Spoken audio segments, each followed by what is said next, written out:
If tomorrow starts without me, there's something you should know. While I hold you close, never let you go. Hello and welcome to The Broken Pack, a podcast focused on giving sibling loss survivors a platform to share their stories and to be heard, something that many sibling loss survivors state that they never have had. Sibling loss is misunderstood. The Broken Pack exists to change that and to support survivors. I'm your host, Dr. Angela Dean. In today's episode, I spoke with Valerie. She talked to me about losing her brother Andy, their close relationship, and how she's doing in her grief today. Take a listen. 'Cause you never know, you just never know. All right, so welcome to the show. How would you like to introduce yourself to our listeners? My name is Valerie, and I'm in my late 20s. I'm a physical therapist, and 3.5 years ago, I lost my little brother. Thank you for sharing that.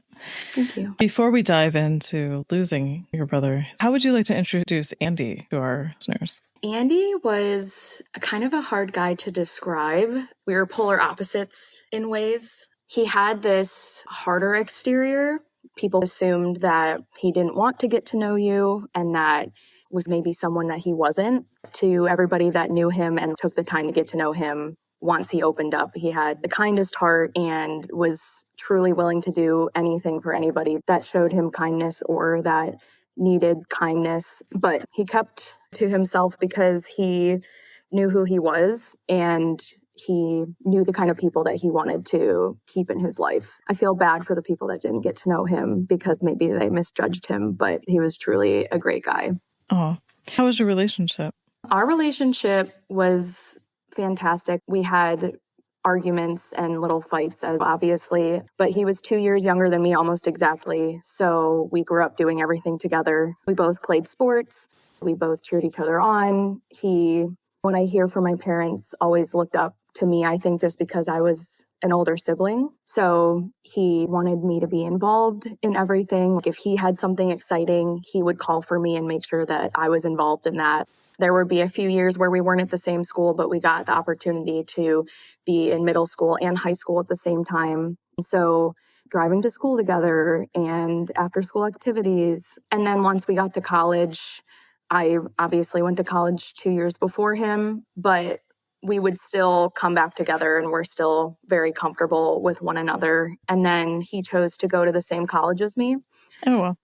So that was fun to have him there and show him the ropes and see him have his own experience similarly to what I did. And we didn't talk on a regular basis. I don't think either of us text anybody on a daily basis. Mm-hmm. But when we got back together and we either drove home from school together or hung out, it was just always back to normal like it had been. Yeah. And what would you like to share about losing him?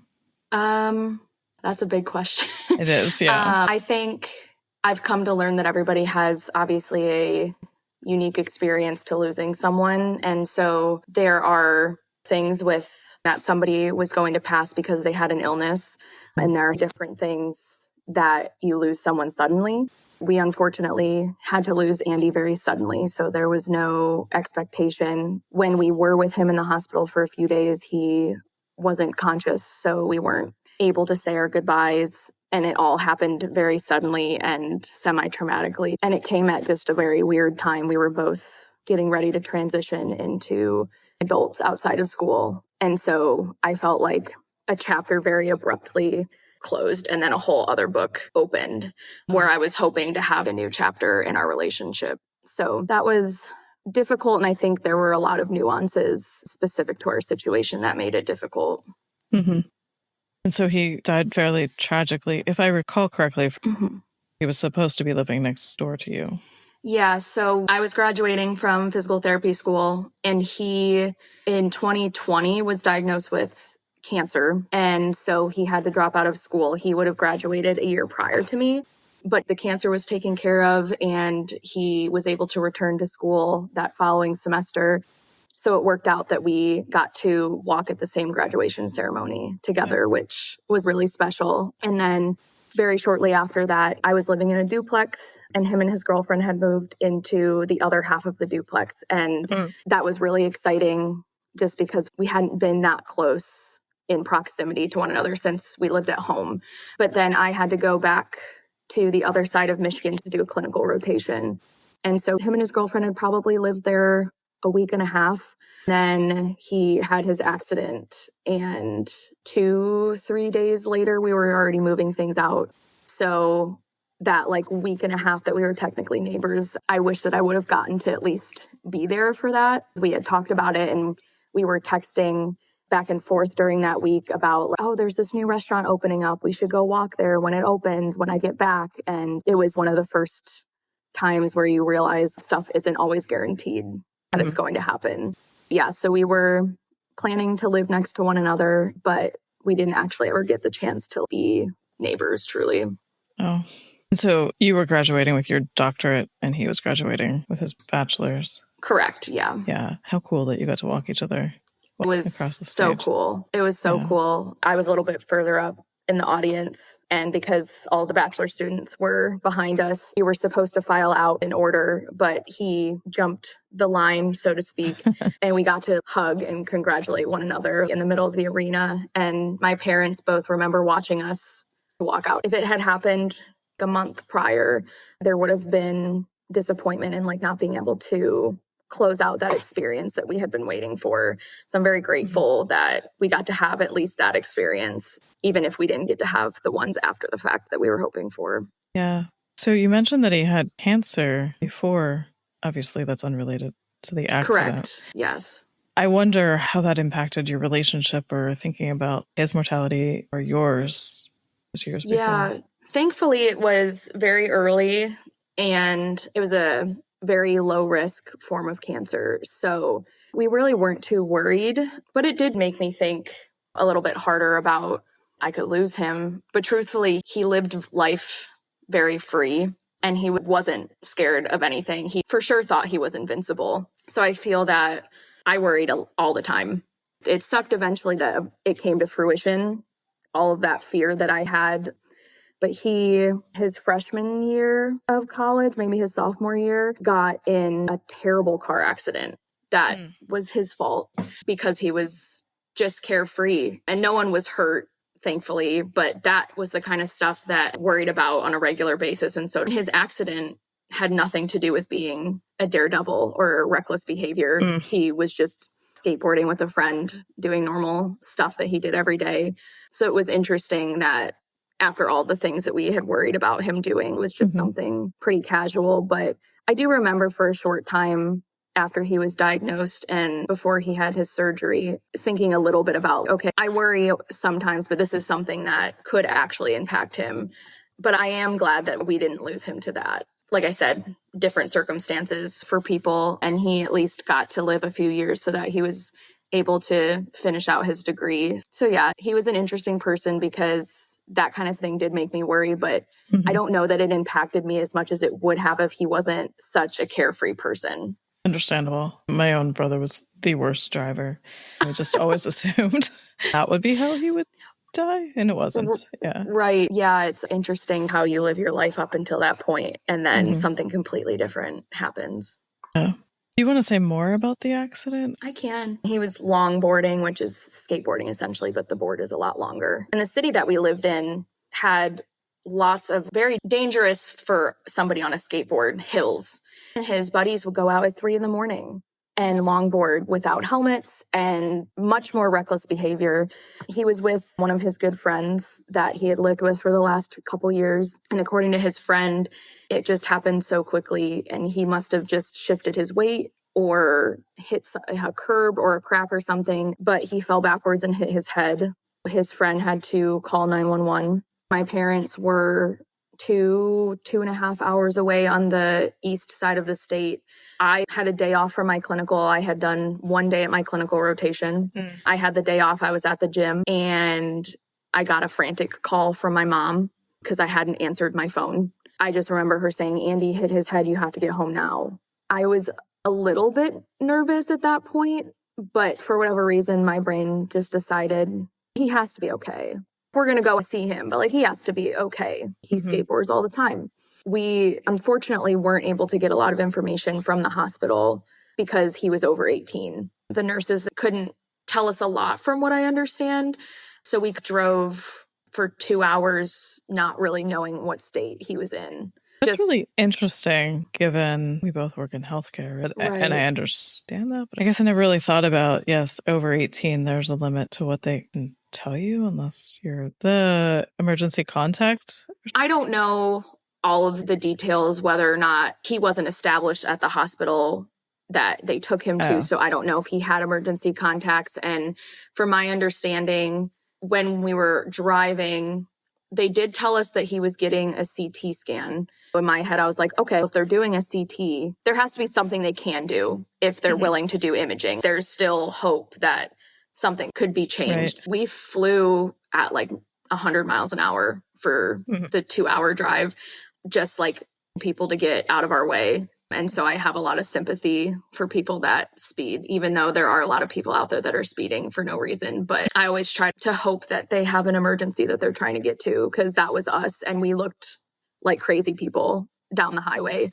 It's pretty ironic, given you just described his driving as reckless. And Yes, it is ironic, because I used to tell people the person that's like going 90 and weaving in and out of lanes on the expressway, that was my brother. Even when I was in the car with him driving back to school, that was us. Holding on for dear life to the handle side of the door. We got to the emergency room. They took us up, and his girlfriend and his friend who was with him were there. You could tell that his friend's shirt was covered in blood. They had been waiting in the waiting room the whole 2 hours. They really didn't know anything. His girlfriend, she's the sweetest thing, just looked so distraught and confused. I don't blame her for that. So we had been sitting there for a while, and the emergency neurosurgeon came out and asked for the family. And so he took my parents and myself into a room. And at this point in my schooling, we had gone through our neuro semester. We had talked about brain injuries. We had talked about spinal cord injuries. And so I wasn't fully fluent in the language, but I was able to recognize, and you could tell by the look on his face that it wasn't good. But it was a skateboarding accident. So like, I knew he hit his head, and he asked us, do you want me to tell you all of the details of his injuries? And we're like, yeah, sure. Then he proceeds to list this laundry list of pneumothorax, and both vertebral arteries were hit. He fell off his skateboard. How did he puncture his lung? How did he injure both vertebral arteries? His brain had a significant amount of swelling. He had fractures on the back of his head. He had facial fractures, and I just didn't understand. Did you ask in that moment? I didn't. He just kept going, and then the last thing that he said was that he didn't currently have any brainstem reflexes. And I was like, what do you mean? Like, how is that even possible? I knew enough that I knew that wasn't good. My mom is a nurse, but I don't think she has that extensive of a background. And my dad is not in healthcare. So my dad, obviously it sounded bad, but he didn't know how bad it was. My mom knew it was bad. I knew it was bad, but they were still able to keep him alive, so to speak. And so he was on life support in the neuro ICU. And there are a lot of details in there that I don't necessarily remember. It was a blur, but we did spend about 2 days with him in the ICU. He was unconscious and on a ventilator, and we all just sat and cried. I remember walking into the room, and they obviously had not taken time to clean him up or anything. So he still had blood all over his face, and you could tell that his head was already starting to swell, and it just didn't look like him. I don't know that I've ever cried that much in my life. I think the only word I can describe it is wailing. You could probably hear us from downstairs in the hospital. At first, they thought that they could do a procedure to relieve the pressure on his head, but then they said that it was swelling too quickly and that they didn't think that it would do anything because his brainstem had already lost blood for a significant amount of time. The hospital that we were at had a hotel, so we stayed at the hotel that night. I don't remember us sleeping.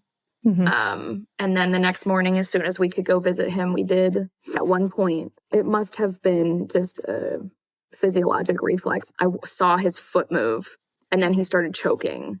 And that was like a moment of gosh, is he waking up? But then they spent an hour pumping him with fluids and alarms going off because his blood pressure was tanking. And ultimately, at the end of that day, so he had his accident on a Tuesday. At the end of Wednesday, they had done 2 rounds of brain death testing, which is not for the faint of heart.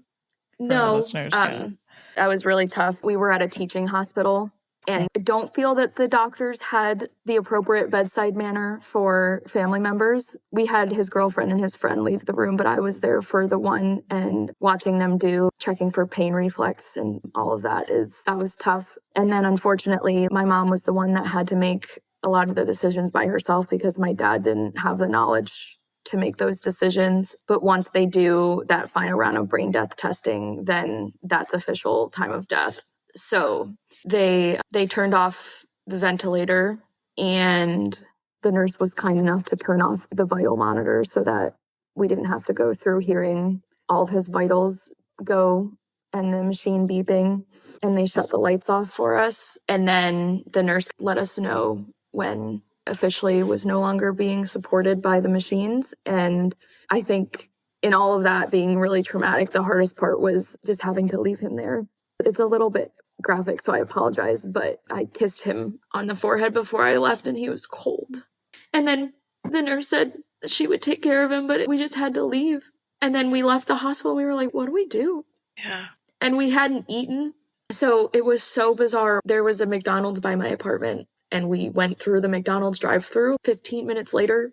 And then we went back to my apartment and we slept. And then obviously, for anybody that knows, after losing someone, like that first 2 weeks of having to make decisions just started immediately that next morning, calling family members. I don't know that any of our family members knew the extent of his accident. And so I think it was a really big shock when they had heard that he didn't make it, because I, even being there and hearing the doctor tell me all of his injuries, it still doesn't make sense to me, honestly, to this day. I don't know how he could have fallen to have sustained all of those injuries. I think it happened so quickly, and traumatic accidents do happen very quickly, but it's such a whirlwind, just feeling like you're in another universe while it happens. I very distinctly remember it, but then it also feels like it didn't happen at the same time, which is an interesting thought process. For sure.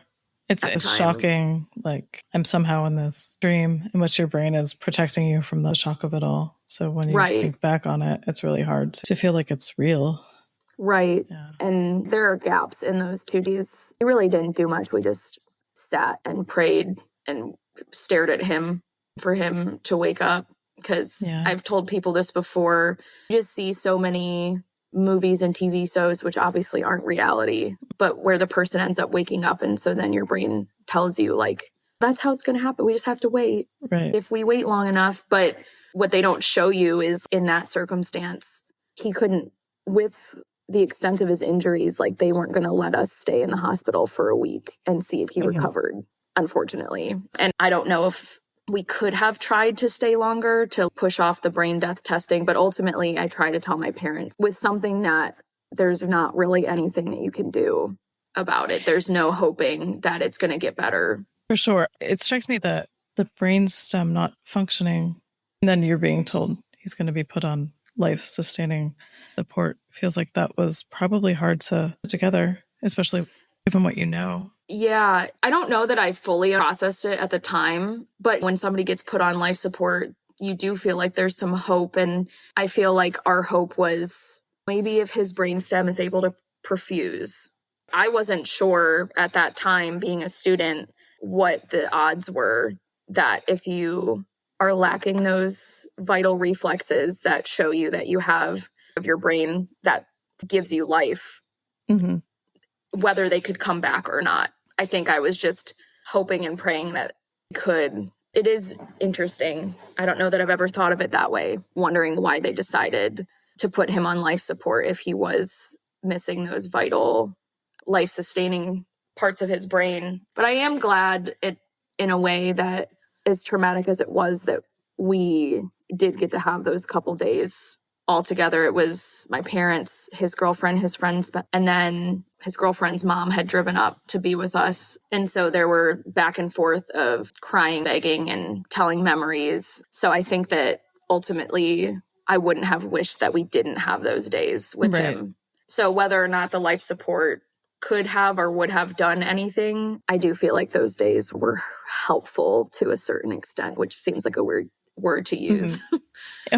It sounds like it was helpful in the process of remembering him and connecting with one another with that support. Yeah, absolutely. And I don't talk to them as much, but for the first year or so, his girlfriend and his friend and myself leaned on each other, which was helpful. And I really didn't know either of them very well before he had his accident. So I think sharing that unfortunately traumatic experience together bonded us in a way that allowed us to help each other grieve to respect. Did his girlfriend remain your neighbor? She did not. She did go back the next day to collect her things, but I don't think she stayed in the apartment after. There was even a time where I was with her and I had to go get something because I ended up moving back in after my clinical rotation. And by that point, there were new neighbors living there. But she was in the car with me and I asked her if it was okay if we parked up the street. I was like, you won't see the apartment. I just need to go run and grab something. And it was very difficult for her. Mm-hmm. Even without seeing the apartment, just being on the street was difficult. So she didn't end up going back, no. So you did a clinical rotation after graduation? I was confused. Yeah, so I was affected by the whole COVID situation. I was a year and a half into my program when COVID hit. So they had to push some things back for us. So we did all of our clinical rotations a little bit late. Yeah. I think the way they set up our program before COVID, everyone did one clinical rotation. But because of COVID, I did 2 9-week clinical rotations after graduation. Got it. So one of those 9 weeks was at the University of Michigan, which was also not super helpful because I was doing my hospital rotation right after he passed. So that was difficult in and of itself. And then I moved back into my apartment and did another 9-week clinical. And then about a month later, I took my boards. Gotcha. Yeah. So it sounds like, as so many of my guests and myself have talked about, like that going back to work is really difficult. And then you were in a hospital setting. Do you want to share how you navigated that, the traumatic loss? It was really tough. Thankfully, my school was gracious enough to give me 2 weeks. But if I was to ask for more than 2 weeks, I would have had to push back my clinical rotations. And at the time, making the decision was easy. I was like, I have made it this far. I'm so close to being done, and I don't want to be stuck in this grief. Also pushing back what I had worked for a long time. So at the time, my best decision was that I wanted to move forward. So I took the 2 weeks. But I remember for the hospital, I had to park separately and then take a bus. And as soon as the bus got onto the hospital campus, I was shaking. And I still have a difficult time even in just like doctor's offices because the clinic that I work at is not very clinical. So anytime I have to go to a doctor's appointment, I feel myself get anxious. I had a couple panic attacks, particularly because we had to wear PPE still and we had N95s. There were times where I had to ask my clinical instructor, like, hey, can I not come to see this patient? Because the machines beeping were traumatic. And I asked her that if we had to see anybody on any type of life supportive machine, that I asked if it was okay if I could not do that. I was very lucky to have a very kind and compassionate clinical instructor. So she really helped me and was aware of my emotions and where I was at. And truthfully, I don't know that I would have passed either clinical rotation if I hadn't had instructors that were understanding of my situation. Because at the end of every clinical, your clinical instructor has to give you a independence score. Looking back, I don't think I was half as independent as I should have been at those clinical rotations. I mean, I wasn't half of myself at that point either. That's an interesting term, like half of yourself, right? I wonder how that relates to your identity as a sibling then and now. Even at this point, 3.5 years out, I still don't recognize myself a lot of days, which kind of adds to that grief. And I'm sure a lot of people can relate to that. It does feel like a completely new world. I left that world in which Andy existed, and now we're in a completely different one. And I think that's a big part of what I've struggled with is that identity factor. He was my only sibling. And so when it's just my parents and myself, it doesn't feel like our family. And I know that I'm still a big sister and that never goes away, but it is tough because I don't have that companion anymore. I've loved in your post how you've talked about that person, they were keeping specific memories that only you guys shared. Yeah. And that person is supposed to be the person you know the longest in your life. Absolutely. So I've noticed that it's hard for me to even remember the person that I was before he passed. That's a valid concern and something that so many of us struggle with. And there's this push, I have to get back to my old self. Maybe not from ourselves, but from society. But we can't be that person, which adds to this loss, right? Andy wouldn't recognize the version of you that is you now. No. Because you've had to adapt. And like you said, that's difficult in that specific detail that the person that you miss so much wouldn't even necessarily recognize you as a person. And so then that makes you kind of lose even more of that person. You're already going through all of this loss and grief, but then to lose yourself and then also lose a piece of that relationship that you had with that person. Mm-hmm. Because I'm not the person that had a relationship with my brother anymore. And you're right. People still see you as the same person on the outside. But if you've never lost someone, which is by no means anyone's fault, I would prefer that they didn't understand the loss of someone close to you. You just don't have the ability to understand how differently you feel as a person and how if you haven't seen me in 3 years and you were around me, I would be somewhat similar, I would imagine, but not anywhere close to the person that I was. What do you miss about your old self? It's a fabulous question. I think I was just thinking about this the other day. I miss that I didn't used to be so negative. And I try, and I think that my job forces me to be positive because I have a job where I have to have relationships with people that I do truly care about. I almost feel like the person that I am with my clients is more who I used to be. And then as soon as they leave, I take that facade off. And I miss having the energy to be that way all the time. I'm definitely more angry in general. I didn't used to be this angry. You don't seem angry today. I think my anger is triggered more easily than it was before he passed. And I get frustrated with things more easily. And things linger a little bit longer than they used to because I do a really good job, which is not a good thing, of ignoring the grief a lot of the time because I have to be on and be energetic every day for my job. And so that is difficult to navigate. How do I grieve, but then also not let it affect the person that I have to be at work? Because I do want people to feel comfortable with me. I want them to feel positive about their situation and then I want to help them. But I have a hard time allowing the grief in and also being able to be that person. So in order to be that person and make money and do my job, I kind of have to ignore the things I need for myself, which is grieving. Can we talk about that a little bit differently? Yeah. And again, sure. I'm not doing therapy with you. No, that's okay. No. I think that is part of your grief process, though. It's learning to live with this loss and adapt to it and incorporate it into your life. Though in society, we tend to think of grief as this emotional response or this all of sad, negative emotions. But really, because grief is forever, it's a lot about how do I learn to live with it and how do I carry that with me? And sometimes it means like carrying it like in your purse where nobody can see it. And sometimes it's out here in front of you. And so I do think that you are grieving. I think that you've learned to adapt, that like you can't go to work as a sobbing mess, right? Right. And I have worked on that a lot when I spend an hour with every single person at least once a week. And so you obviously get to know each other during that time. And the question of family is bound to come up during that time. So when someone used to ask about my family, if I had siblings, I used to just talk about him as if he still was here and ignore the fact that he passed. And it was easier for me at that time to just not even acknowledge it.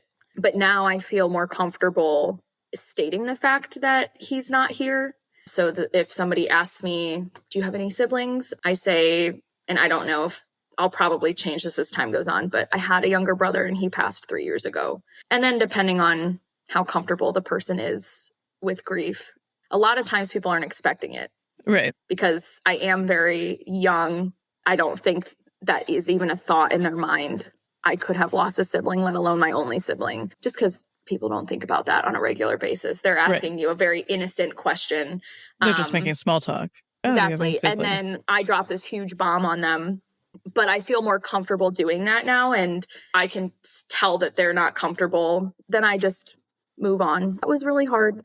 Thank you. Because most of the time they say that they're sorry. I say thank you. And then we kind of move on with our session. But occasionally they'll have lost someone, which I think are the people that are typically more comfortable talking with you about it. And so then we get to share back and forth about that. When I was working with a therapist a little while back, she was like, okay, well, yeah, you can't be crying at work, obviously, but I need you to go home, save those emotions, and then process them at home. I'm still not good at doing that. So that's where I feel like I do push those emotions down. And because when I do talk about it at work, it has to be very short and sweet, because the session's not about me, it's about my client. Right. I think I've jaded myself. So whenever I do talk about him, I don't have that sad response. Not to say that I have to have that every time I think of him, but more times than not, I'm not feeling those emotions when I talk about him. It's because if I'm talking about a third person. Yeah. I wonder if you're able to stay connected to how he lived and not just how he died. Yeah, and I try to. Like I said, we're very different people. So I have tried to adopt, and I do feel like I have, because he never understood the anxiety that I had because he just didn't have it. He knew who he was, and he didn't really care what other people thought. He didn't care what was going to happen because he just trusted that whatever happened was meant to happen. So I do feel like I've adopted that some, because he would always beg me to see things differently. Like, why do you care what that person thinks? I don't want to see you feel bad about yourself. I don't want to see you sad or anxious. I just want to see you live your life. And I've been trying to do that. It's difficult, but I think part of losing someone, you naturally get that I don't care as much attitude. I'm trying to make that I don't care attitude is more of a positive thing than a negative thing. I don't care because I know who I am, and I trust that God is going to take care of things and that things are going to happen how they need to happen. Not that I don't care because I have no interest in what happens. Makes sense, for sure. So he wanted you to live your life. I wonder how you hold on to that now. What would he say to you about living your life without him? I feel that he would definitely, like any of our loved ones, would want me to just not hold back and wait for the specific time or the right time to do things. I think one of those cliches, so to speak, of, Andy wouldn't want you to be sad that he's gone, is something that is used with a lot of genuine intent. But I also, he would also understand that I am sad. Right. Yes, of course he would want me to live my life and be happy and not let the weight of his passing keep me from doing things that bring me joy. But he would also understand, yeah, I'm not here anymore. Of course you'd be sad. Right. I always think the same thing, right? Like, if they thought we weren't sad, wouldn't they slightly be upset? I don't know. Right. Wouldn't they be offended? Yeah. I didn't mean that much to you, that you're not sad. Yeah. But also, I would imagine that if it were me that had passed, not him, he would be sad too. As much as he was a carefree person and he lived his life, it would impact him the same way. And maybe even so to where he wasn't doing as much as he used to. Because the thing that we shared was that we're both very emotionally bound, empathetic people. And so when you are grieving and see people around you that you love grieving, it takes a toll on you. And of course, Andy would want me to be happy, and he would want me to go travel, and he'd be proud that I was going to work and doing the things that I needed to do. But I know that he would tell me, like, if you need to be sad, because again, who cares what other people think? If you need to be sad, don't let people tell you can't be sad. Who really cares? Why are you putting so much emphasis in other people telling you how you need to feel? Because however you need to feel, just feel it. And I could, in the way that he used to tell me things, I could hear him saying, who cares if somebody thinks that you shouldn't be sad? They don't know. Yeah. They don't know what you're feeling. Exactly. Yeah. It's great that you can hold on to that part of him. in that way. Yeah. He taught me a lot for sure. And I think I took more from him after he passed, unfortunately, than I did while he was still here. But I think that's just how life happens sometimes. I would agree with that. You mentioned, because, and I can relate to this, not all of our listeners can, but being the only sibling. Mm-hmm. You mentioned earlier seeing your parents and just the three of you now. What has that been like? It's been tough. I feel like the word empty describes how I feel when we're all together. I very much love my parents, and I'm very lucky that all of us came closer together instead of the opposite, because I was very worried about that after he passed. My parents love each other, but, there's always that overwhelming feeling of grief that you can't control how you react to it. But because it was only ever four of us, it's very obvious that fourth person is missing. We've been on a couple trips since he passed. It's difficult to go to the airport together, the three of us, and do activities. Obviously, holidays are difficult. But when you have such a close-knit family, which I'm forever grateful for, it feels more not having that person there. And I'm sure that you can relate to that. No matter how many people you have in your family, that loss is huge and you're going to feel it every time you're together. Then I think not having another sibling to relate to is difficult, because I'm the only one feeling the loss of Andy the way that I'm feeling the loss. And if I had maybe one or two other siblings, we might not have all had the same relationship with him, but we would all be losing a sibling, versus I don't know how my parents feel losing a child, and they don't know how I feel losing a sibling. And I don't know how his girlfriend feels losing the love of her life, and she doesn't know how I feel losing a sibling. So we're all grieving that same person, but in different ways. Right. And so being the only sibling and having that be such a huge part of my identity because we were so close, it's just weird now that I don't have that extra person that's a part of our family. Yeah. I've talked to other siblings who have lost a sibling but have remaining siblings. And I think we can't compare that because we never knew what it was like to have another sibling. And so you're still grieving the person. Of course. And being able to talk about losing a sibling, it's, again, our parents, we can't understand that either. So I think relationships are hard to compare. And as you go through the rest of your life and not have him there, it's all hard. Right. And eventually when it comes to making decisions about our parents and their health, I'm the only source of grandkids now. I'm my parents' sole focus, and my kids won't have cousins or an aunt or uncle on my side of the family. And that's why I say that loss is so different, because we all feel the same weight of loss depending on who we lost. But I didn't have to watch him suffer through an illness. I didn't lose the person that I thought I would marry and spend the rest of my life with. And depending on where that sibling falls in your family, like each sibling plays a different role. So if it was a family with 3 children and the middle child was gone, there's this huge gap between siblings. So like everything is different. And I think it's important to try to recognize that one grief is not more substantial than another.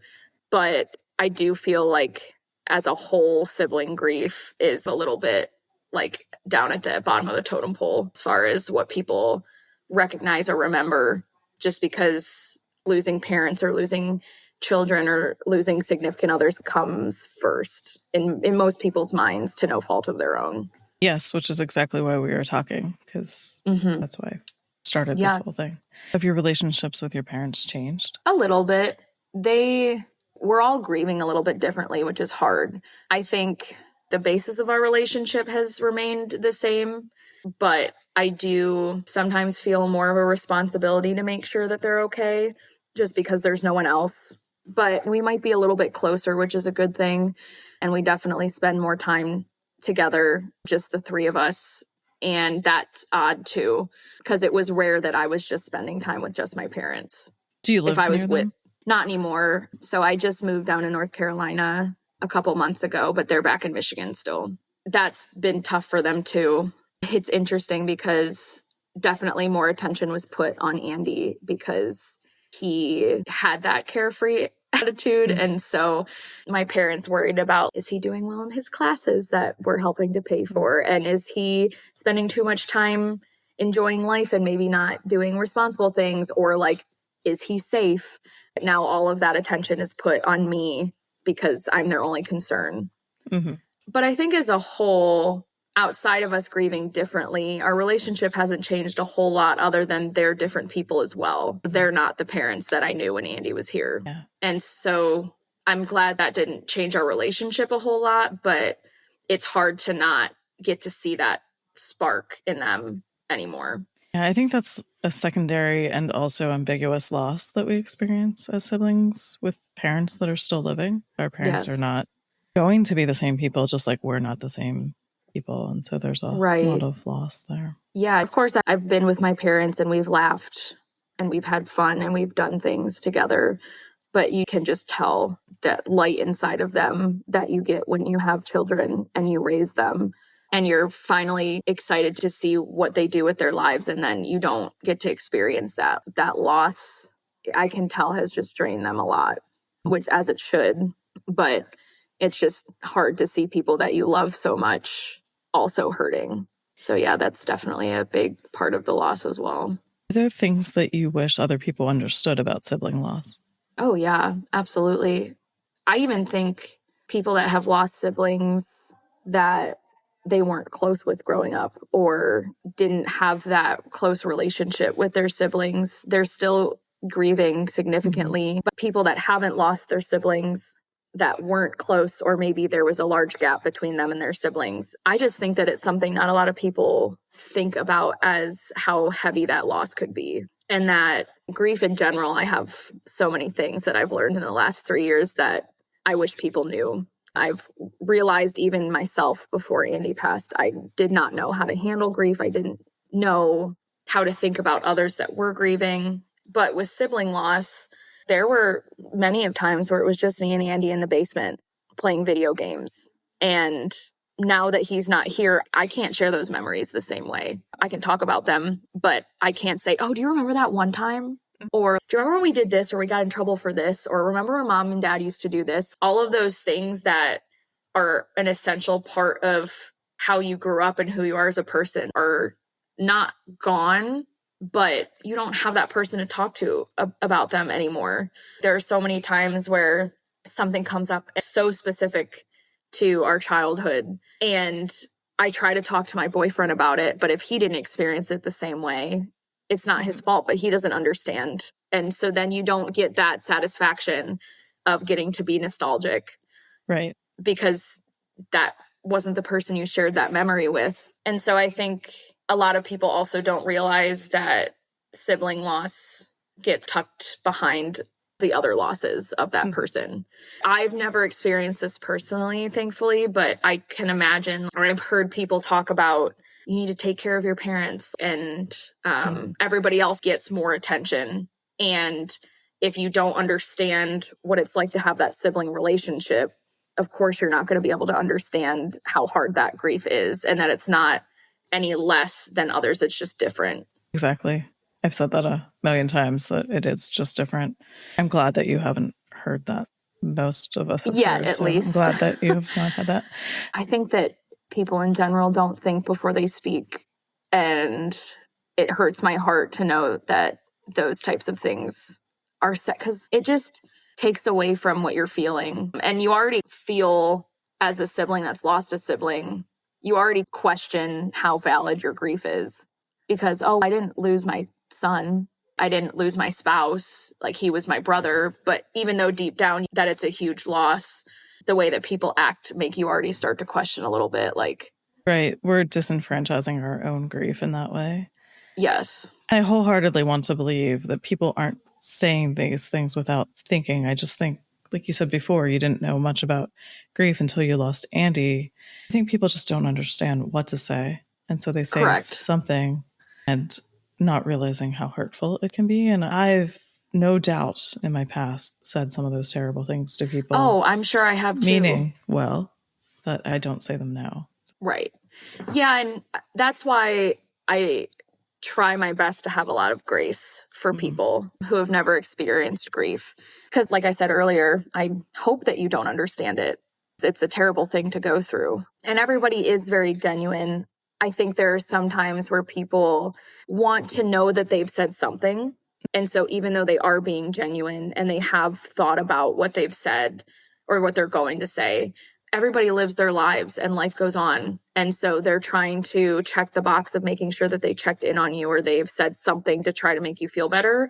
But the biggest thing that I try to tell people is the way that you feel comforted isn't necessarily the way that somebody you're talking to is going to be comforted. If you know that person well, try to think about what would best comfort them. And just because what you said made you feel good doesn't mean it made that person feel good. And you're probably going to forget you said. I have probably forgotten what I said to people before Andy passed, but the person you're talking to, like, that's their whole life now. Right. And they're going to remember it. Yeah. It's a hard thing to navigate between trying to have grace for people, but then also knowing what it feels like to be misunderstood and have people say things that aren't exactly comforting. But there have been things that people have said that in my head, I go, I know that would have comforted them because I know who they are and how they respond to things. And I don't think they took the time to think whether that would have comforted me. That is such good advice. Are there ways that you stay connected? The idea of continuing bonds is that a relationship can continue. And I don't know if you found ways to do that with Andy. I think that's something I'm still working on. I did, in the midst of the trauma and grief, we left Andy at the hospital. I had promised him that I would talk to him every day. I did for a while, but then as your grief changes, it gets harder and harder. I feel like I was in a very extended phase of shock. I think I sat in shock for probably a year. And after that started to wear off and grief changed and life changed, I stopped talking to him as much. But I did feel very close to him when I was still talking to him. I've gotten a couple tattoos that make me feel close to him. I have a fingerprint ring that I wear that makes me feel close to him. Is the tattoo on your finger also? It is. Yeah. So does it say 22? It's 22. It does. It's his handwriting, so it's hard to read. But he was 22 years old when he passed. It was 2022. His birthday is July 22nd. Yeah. And that was his favorite number. And he liked making jokes and flipping off the camera in pictures. So me, his girlfriend, and his friend got matching middle finger 22 tattoos. I love that. Thank you. Yeah, it was fun. We probably got that. He passed in May. I think we got it in October of that year. It was just something that, again, made us feel close to him in a time that we obviously weren't feeling very close to him.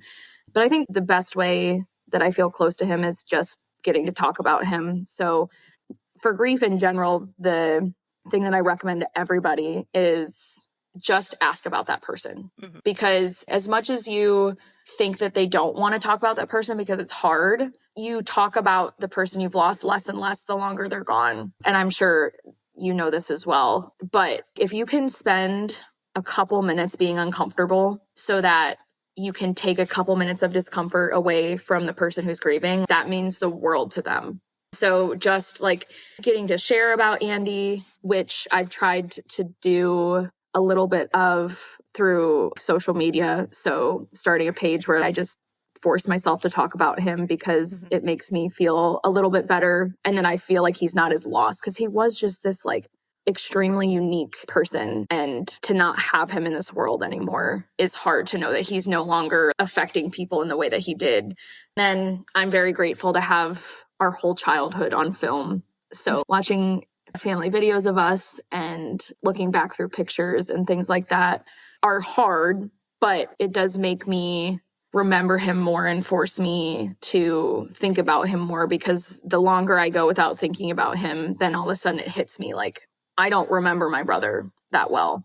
And I've had a couple times where that has hit me like a freight train. It sends me into a spiral because it sucks to feel like I don't even remember what it feels like to be in the same space as him anymore. Thanks for putting voice to that, because I think a lot of us have felt that. And it's really hard to explain because you don't want to say it out loud. You're like, I don't remember what it's like to have a brother here in this room, but you do. Right. But because it's been so long, you kind of doubt that sense of self. Yes. Yeah. Yeah, you definitely doubt what you're feeling. do I really remember? Because it's been 3 years since I've even physically been with him. And sometimes I feel as if I made him up, because even though we have that ability to know that if I'm not directly with somebody, they're still around. So if I'm not with my parents, I know they're still here, versus like babies and animals don't have that ability. Right. But then your brain starts to play tricks on you that you haven't physically seen this person in years, but you talk about them. Are you actually making this up? Mm-hmm. At least I don't know if anybody else has experienced that, but I feel that all the time. Do I really remember what it's like? No, Andy? Do I really remember what his laugh, what his voice sounded like, the presence that we had when we were together, what it was like to have a conversation with him? It's hard to hold on to the memories of that the further out you get from having that person with you. Yeah. Which is precisely why I start this podcast off with you telling me about him and not how he died. So yes. Thank you for sharing that's him much with us. appreciated. Oh my gosh. Thank you for letting me share him. This is such an honor. And as soon as I found this podcast, I was just so joyful to know that people that are going through the same thing get a chance to share about their loved ones. And so it's a really special space that you've created for people.